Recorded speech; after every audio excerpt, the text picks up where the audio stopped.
Hello friends, I am Professor Vikas Gokhale from LJ College of Computer Applications, Vastrapur, Ahmedabad. Today in Computer Organization subject, we are going to see Digital Logic Circuit.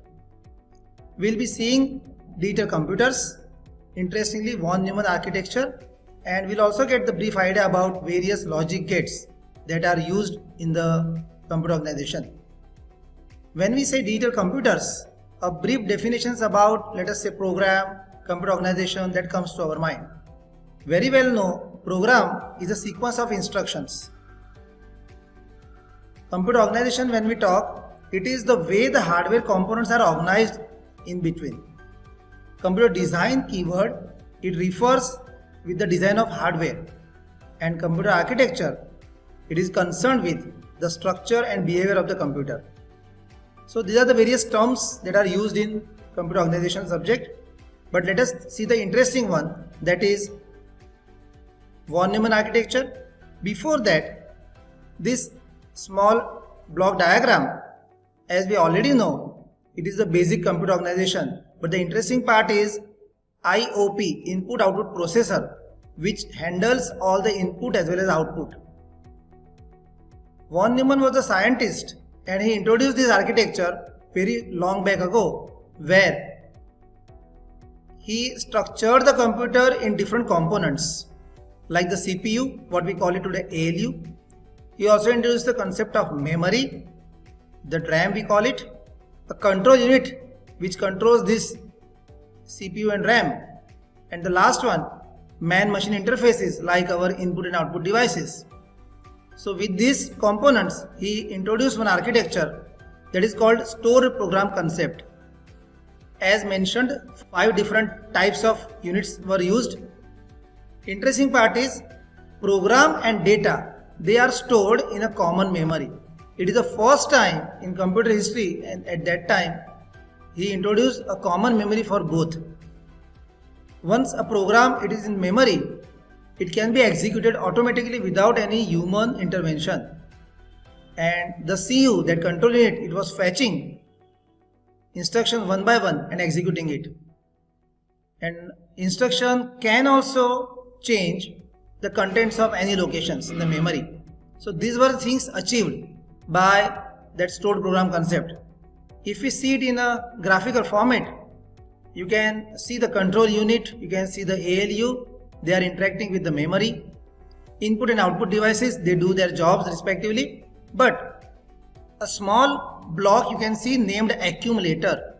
It was the processor register that time which was able to process all the instructions and data as well.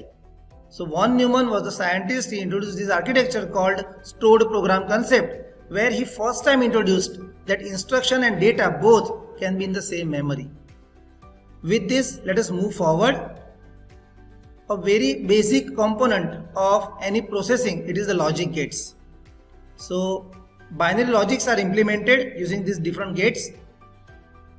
It is used to describe algebraic or tabular form.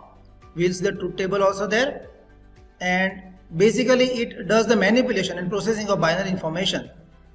So let us see different gates now. As you can see, we will start with the first logic, that is AND logic.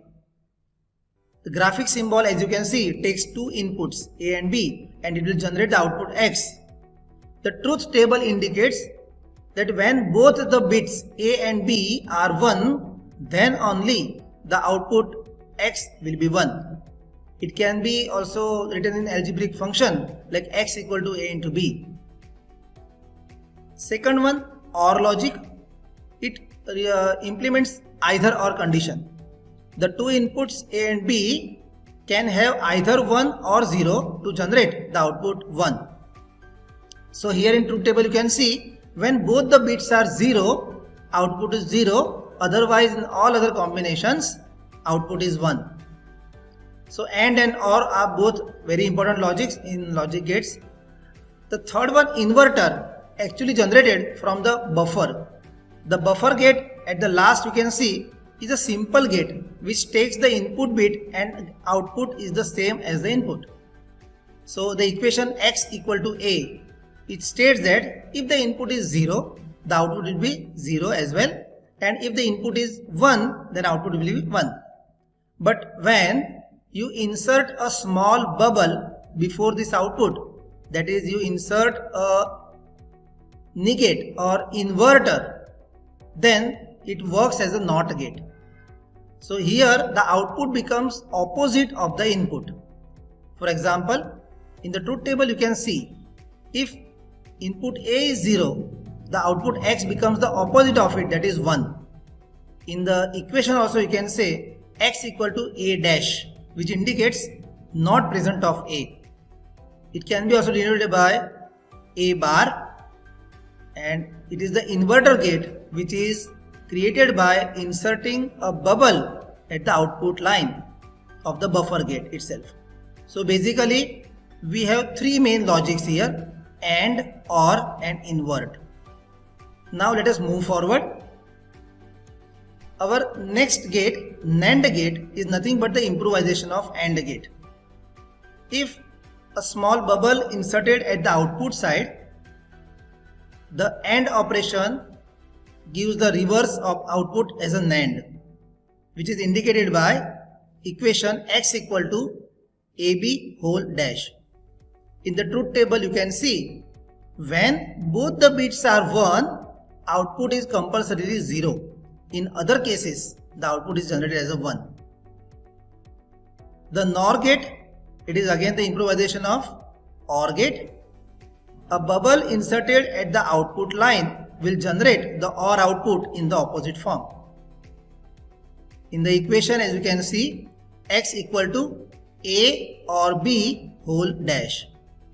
The output you can see, whenever any one bit is 1, the output will be 0, opposite. So this is the inverse condition of OR condition, that is the NOR gate. In other words, you can say when both the bits are 0, output is 1.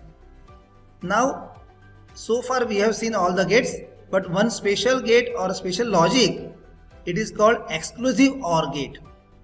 Here, for the output 1, if one input is 1, as you can see, the other input must be 0. That means, if input A is 1, the input B must be 0 and vice versa to get the output 1. In other words, we can say that if both the bits are same, that means either 0 0 or 1 1, the output is 0. So in XOR gate, the graphical symbol you can see slight modification from the OR gate. Extra line is added in the input lines.